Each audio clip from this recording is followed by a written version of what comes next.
Hello and welcome to DiS-Versal Radio Podcast. I am Sean, I am your host, and today we're going to talk about Disney and Universal because there's a lot of things that are going on with those two parks in the last week at least. So the first thing we're going to talk about is Disney. If you haven't heard, Paint the Night at Disneyland is going away, kinda. It's not going to be a every night thing anymore, I guess. I'm gonna take these headphones off, but basically what we're hearing is Paint the Night is going to be a seasonal type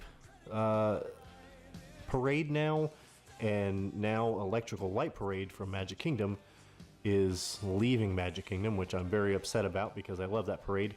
It is now leaving Magic Kingdom and going to Disneyland. So what are we going to have at Magic Kingdom? We have the fireworks show, but we're not going to have a parade at night.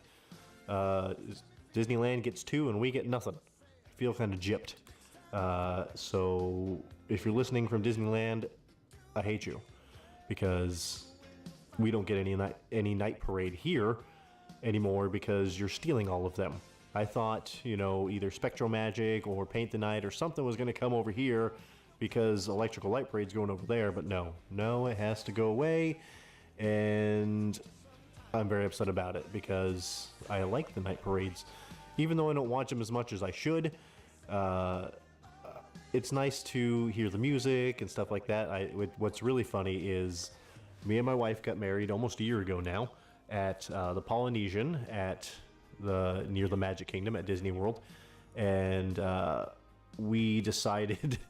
So when you get married there, they have different packages that you can do, and we got the package that you can pick your music, and a violinist will play some music going down the aisle, and they'll play some music going, after the wedding, and as you're walking back down the aisle as husband and wife, which is really not an aisle, it's the sidewalk at the Polynesian. But anyway, so I think when she walked down the aisle, it was, I think it was when you wish upon a star, I think. And then, but the great one is, when we were coming back down the aisle after we were pronounced husband and wife, the violinist started playing the Electrical Light Parade music, and the only reason we picked it is because we really wanted to, at least I did, I really wanted to know what it was going to sound like on a violin. So every time I hear that music, I look at her and I go, honey, it's our song. So that's I think the most main reason that I'm upset that Electrical Light Parade is going away from the Magic Kingdom is because I don't get to say, honey, there's our song, and pretend like I'm going to start dancing with her in the middle of the Electrical Light Parade, slow dancing to our song, because that's the song we walked down the aisle to at our wedding. So, which is nice because we're going to go back to that. We're going to go back this for our anniversary to Disney, even though it's not that big of a deal because we go all the time, but we get to stay at we're staying at the yacht club level, concierge level of the hotel for that weekend, and it's going to be coming up here sooner than later, so I'm very excited about that. But yeah, we're going to spend some time. We're going to the Mickey's Not So Scary Halloween party on the first night, on the 2nd of September, and that's when our anniversary weekend begins. So we're going to spend the night at the hotel and go to the Halloween event at Magic Kingdom, and it's going to be nice because the last year when we went, it gets out so late, and we still drove home. We only live like 45 minutes away to an hour, depending. Well, on Magic Kingdom, we're probably like an hour and a half because of getting out of the park. But we drove home, and it was like 1 o'clock in the morning. This time, at least, we get to stay at the hotel, and we can stay out late, and still we're right near the hotel, so it's not going to be that bad. So that's going to be fun and entertaining, and I can't wait for the 2nd of September for that to be going on. But Paint the Night and Electrical Light Parade are both going to be at Disneyland. Very excited about that.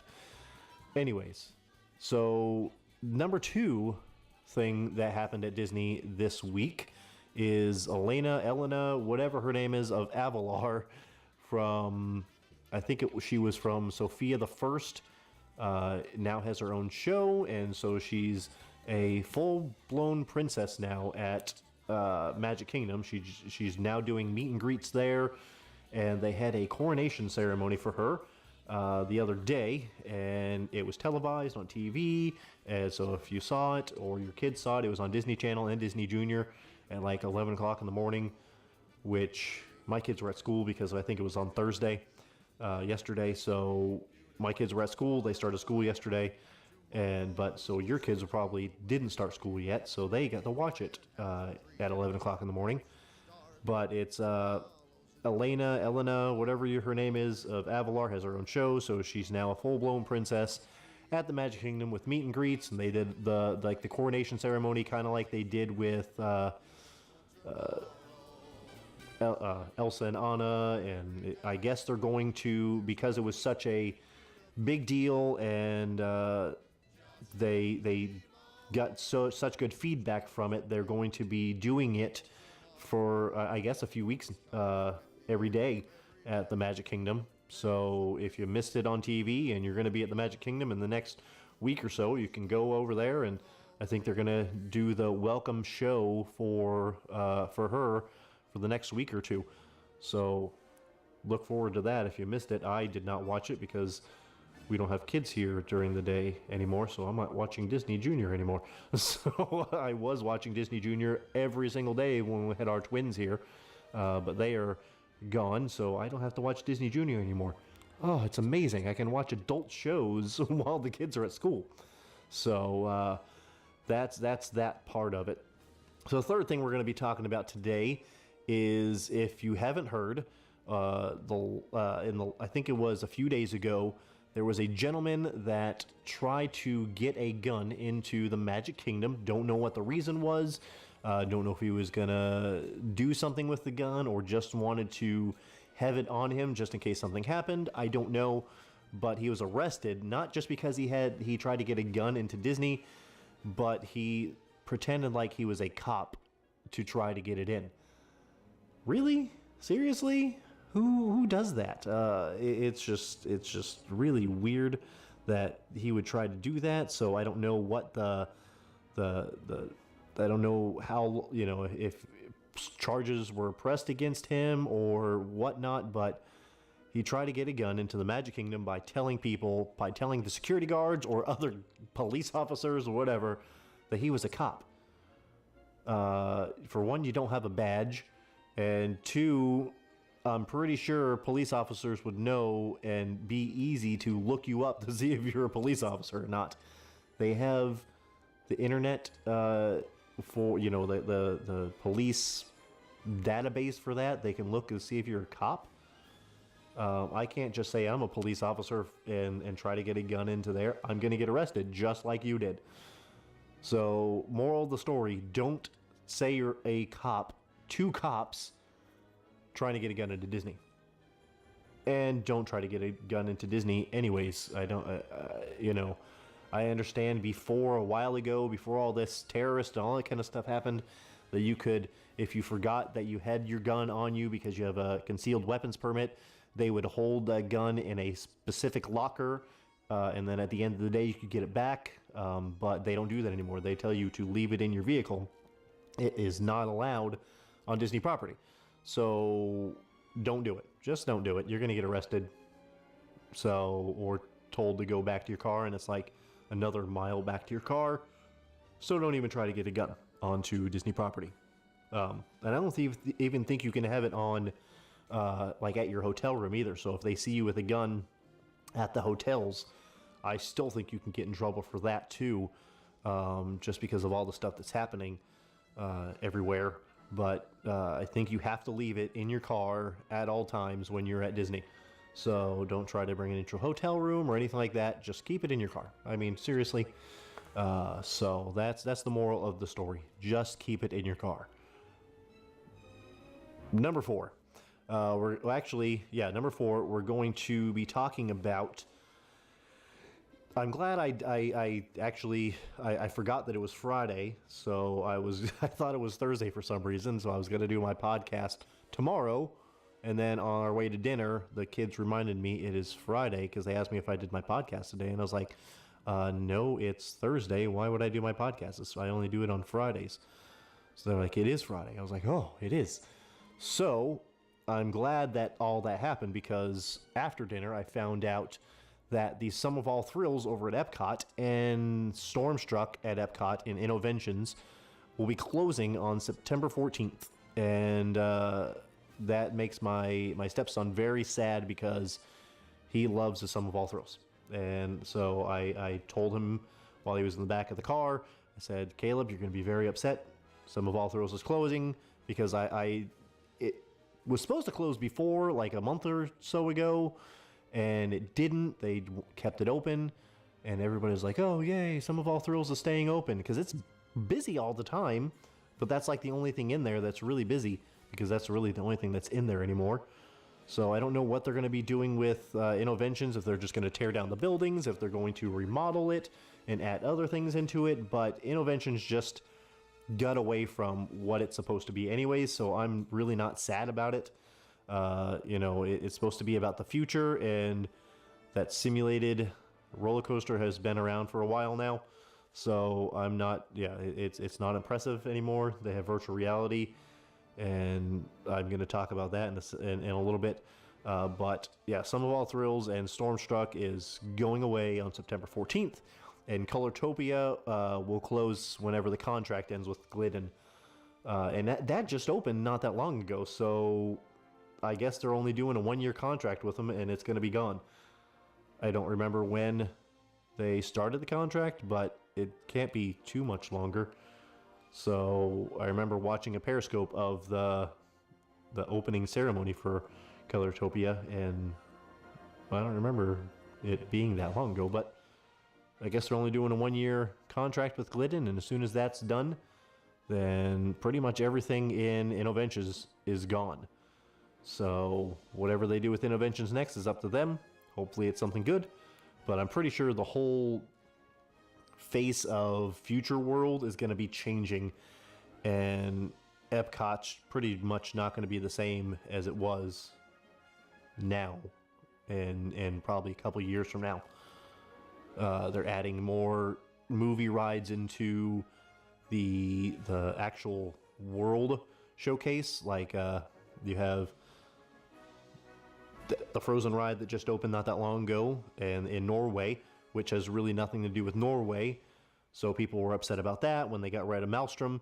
And then, so they say, oh, Frozen shouldn't be in there because, it's not real. It's their movies that they're trying to bring into the World Showcase. Do people not remember that in Mexico there is a boat ride that has been there for a long time, and no one has said anything that Donald Duck and the Three Caballeros are there, and they have been there? They're not real. They're animated ducks and birds that are in this ride. I understand it's been there for a long time, but it's pretty much the same thing as telling people that, oh no, Frozen doesn't belong there because it's a animated movie that they're bringing into it. So was that. So was the boat ride. So, you know what? It's Disney. They can do whatever they want. It's their property. It's their parks. So get over it, people. Just saying. So Sum of All Thrills, Stormtruck, going away. Innoventions, going away. Other rumors that they have is Ellen, Adventures with Ellen, the energy is going away too, and it's going to be a Guardians of the Galaxy ride. Who knows if they're going to do it there or if they're going to do exactly what they're doing over at Disneyland and doing the Tower of Terror. I think Disney is getting away from the sponsorships of all the rides and the non-Disney property stuff. because they're acquiring quite a lot with, you know, Lucasfilms and Star Wars, Pixar, all these different things that they have already. Why do they need to go outside of their thing, of their properties, and do something? Tower of Terror, people are upset over at Disneyland because, oh, it's a landmark. Why are they getting rid of Tower of Terror and putting it with Guardians of the Galaxy? Because Guardians of the Galaxy is a Marvel, and they just you know, acquired that. But to be honest, Tower of Terror is not a Disney property. It's they're losing the contract to it. That's why it's going away. They don't want to renew it. That's their prerogative if they want to renew. And it's actually not Disney. It's the people that own Tower of Terror, the Twilight Zone. They don't want to renew the contract. So Disney, well, they want to, but they want to charge a lot more money than Disney wants to spend on something that's not theirs, when they can just revamp the ride to keep the same type of ride. So it's going to be the same type of ride. It's just not going to be Tower of Terror. It's just going to be Guardians of the Galaxy. So I don't see what the big deal is. But if they do it to our ride, again, it's their stuff. They're the ones that are spending the money to do the Tower of Terror. So if they want to remodel it, go ahead. They're not telling me how to run my business or remodel my house or anything like that. So why should I tell them how to do it? If I don't want to go, you know, I've heard people say I'm never going back to Disneyland again because they're gonna replace the Tower of Terror with Guardians of the Galaxy. Don't go. There's millions of other people that will go instead. So just them losing a couple people isn't gonna hurt them. So I'm sorry if I'm hurting anybody's feelings by saying this right now, but it's the truth. So anyway, so Sum of All Thrills is going away, Colortopia, as soon as the contract ends. So that's all with Disney. Now over to Universal Studios. Universal Studios, the Incredible Hulk roller coaster just reopened, and it looks awesome. It's new. It has new ride vehicles. It has the Incredible Hulk standing at the front of the ride, in front of the queue, holding up one of the new ride vehicles. Looks like he's gonna like throw it because it's broken and stuff like that. But the ride vehicles look really nice. They're very modern looking. They have some speaker systems in the floor, so it's not in your ears like in Rip Ride Rocket. It's on the floor, so you can still hear it, but it's not like blaring in your ears. And I think the lead singer of Fall Out Boy is the person that did the score for the music for Incredible Hulk roller coaster. So that's pretty cool. I like Fall Out Boy. So hopefully, I haven't been on it yet, so I haven't heard the music. So hopefully it's as good as it should be for an Incredible Hulk roller coaster ride. The ride itself is a lot louder than it was before. When I used to work at Universal Studios, which is the second theme park, I used to work at Cypress Gardens, which is now Legoland. But I worked at there, I worked at Disney, and I worked at Universal Studios. When I worked at Universal Studios, I started out at the Incredible Hulk roller coaster, and I absolutely loved it because I got to ride it every single day to kind of test it out to make sure everything was good and nothing was broken. Which, now that I think about it, I was like a guinea pig every single day, that if the ride broke, I would be the only one on it. So it's a perk because I got to ride it every day, except for when it was either raining or when it was really cold out. That sucked. But every other day it was fun, and I never got hurt, so I'm good. I did that, and I did Doctor Doom's Fearfall.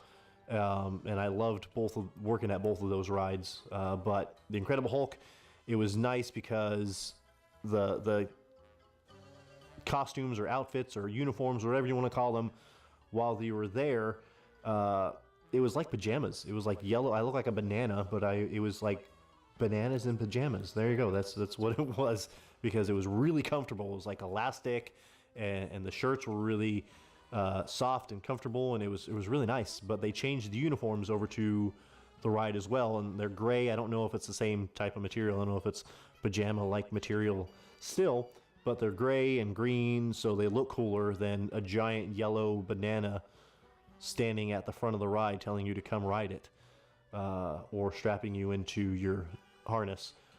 But anyways, so they changed the outfits. They changed pretty much everything. They changed the queue line, which it looks really cool. They have a lot of cool TV screens that are showing like a experiment, basically turning guests into the Incredible Hulk, or Incredible Hulkus, or She-Hulk, or whatever you want to, because they do guys, girls, teenagers in this video. It's all animated, but it looks really cool. And then they redid the launch tube, and the launch tube, I saw a video of the launch tube. It looks freaking amazing. There's lights everywhere, and it looks like the lights are pulsing. So it looks like the experiment is happening to you. I think that's the whole concept of this, is you're part of the experiment now. You're getting turned into the Incredible Hulk, and you go through this tube, and that's what the gamma radiation is hitting you through this tube, and then all of a sudden you turn into the Hulk, and that's when you pop out of the tube and go crazy and do all the flips and stuff like that. So I can't wait to ride that ride, because I loved it when it was the first Incredible Hulk. Really want to ride it now when it's the new Incredible Hulk. So I don't think they changed the tracks all that much. Pretty sure it's the same exact ride, except for they have new elements now of the ride. They changed the whole locker system and everything else too. So I can't wait to ride that and see how it's changed over the years, and just in the last couple months that they have been redoing this ride. So that I can't wait for. And the last thing I'm going to be talking about, and again, it has to do with Universal Studios, is Halloween Horror Nights 26. So they have announced a lot of the houses and scare zones and stuff like that. So the last one I'm going to talk about is the coolest one, in my opinion. I hope is going to be the coolest one. So the houses they have so far is Texas Chainsaw Massacre, The Exorcist. That's the first time that they have The Exorcist here, so I don't know how they're going to pull that off with the whole spinning of the head. And yeah, it looks really cool. So that one, The Walking Dead, for the 5th year in a row. I like The Walking Dead, but I'm sorry, zombies that are walking really slow around you.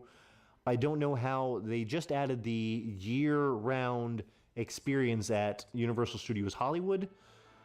I hear that they're going to try to bring it over here as well, and I've heard it's really good, and it's got good reviews from fans, from other people that talk about theme parks and things like that. And so I've heard it's good. But The Walking Dead, Halloween Horror Nights house, not overly excited about it, but hopefully it'll do better than it has. The next one is Halloween, Michael Myers. So he's coming back. It's Halloween. Hell Comes to Haydenfield. That's the name of the house. And then the newest one that they have come out with is Krampus. I haven't seen the movie. The only thing that I know about Krampus is there was a animated series called American Dad that did a couple episodes about Krampus. So I don't really know too much about Krampus. I haven't seen the new movie, but it has to do with a demon-like creature that is the opposite of Santa. So that's all I know about this Krampus thing. It has to do with Christmas. So is it kind of like Universal's thing of The Nightmare Before Christmas with Jack Skellington and stuff like that, but scarier? I don't know. I don't know how I feel about Krampus coming to Halloween Horror Nights, but it's gonna be there, regardless of what I think or what anybody else thinks. They're gonna try it out. So that's whatever. And then you have the scare zones, which are Lunatic's Playground 3D. I don't know how they're gonna. I don't know too much about how they're gonna do a scare zone in 3D. Or no, this is an original house. I'm sorry, this is gonna be an original house and scare zones. So the original house is Lunatic's Playground 3D. So obviously you're probably going to have 3D glasses on, and you're going to be walking through this house, and it's going to be hopefully pretty cool. I really do like their 3D houses. When I worked there, it was really cool. They had, I think, their first 3D house when I worked there, and it was awesome. It was right behind Doctor Doom's Fearfall, so I got to walk through that house before it was even open, and that was fun. Another one is Ghost Town, and the last one is Tomb of the Ancients. So that's those are their original houses and scare zone areas. The last thing that I'm going to talk about with the Halloween Horror Nights thing is a thing called the repository, or repository. There we go. It's an immersive paranormal virtual reality experience. So you have virtual reality headsets on, and it seems like it's going to be pretty awesome, because everything's, they have now these virtual reality roller coasters, which you're on a real roller coaster, but you have a virtual reality headset on, and you can look around and see everything that's going on, but it's not real life. So it looks, I don't know what it looks like in the actual ride, because I haven't been on a virtual reality roller coaster, but it looks like whatever they want it to, but it goes with the track in the virtual reality world is the track of the actual roller coaster. So they could make it that you're in, if it, during Christmas, they make it snowing, and you're going through Santa's workshop on a roller coaster, or whatever they want it to be. So that's the cool thing about this virtual reality scaring house type thing, that they're using virtual reality and real life all in the same thing. I don't know how they're going to put it all together, but I can't wait to see this, because it's innovative, it's different, it's new, and that's what I like about it. It's staying with technology, and I really want to do it. I can't. That's all I have to say, is I really want to do it. So Universal, if you're listening, send me some tickets to Halloween Horror Nights so I can do this, or you can let me do this before Halloween Horror Nights even happens. I'm good with that. I'm good with being a test dummy for this thing to see if it's cool or not. But yeah, so I really can't wait to do that. Halloween Horror Nights starts September 16th and goes through October 31st. On select nights, Thursday, Friday, Saturdays, some Wednesdays. It's not every night, but yeah, it's going to be really cool.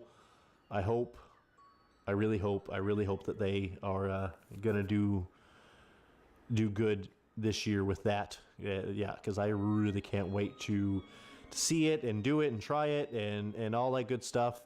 And so that is all for today.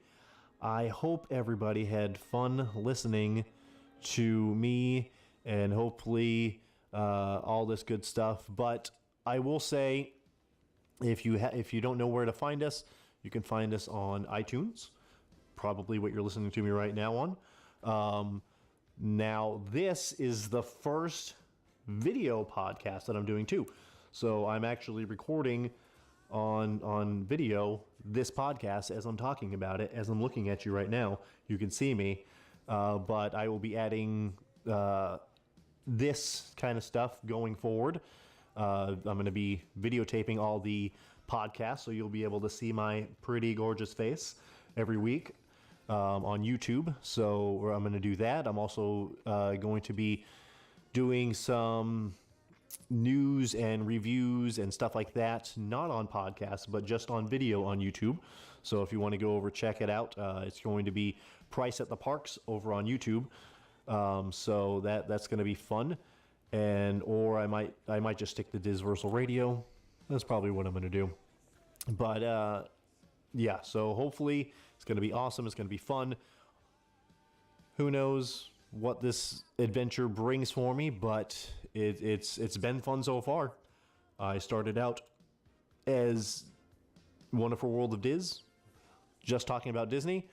I wanted to talk about more, so I brought in DiS-Versal Radio Podcast because we have DiS-Versal Radio, which is our radio station online, which has all your favorite music from the parks, all in the movies. It also has podcasts like mine on DiS-Versal Radio, so we have quite a few podcasts, Disney podcast and Universal podcast, and a movie review podcast.